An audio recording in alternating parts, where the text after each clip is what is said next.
Mamuso sa Bacolod City, patay ang 37 anyos sa construction worker nga gintiro sang wala pa makilalaan yung suspect na tubang mismo sa iabalay sa Purok Masagana, Barangay Takuling sa Bacolod City.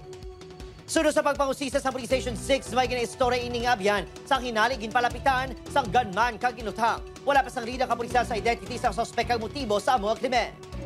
Gintiro patay ang ginapatihan ng Gilan nga kawatan samtang nagalakat sa reclamation area kahapon sa aga. Ang biktimang ginkilala kay alias Negro, 34 anyos.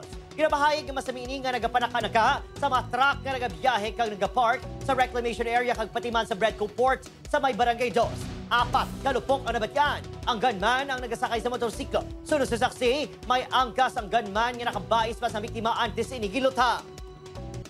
Nanotis sa iyang atiya nga do nagasala-sala sa balisa sa bala.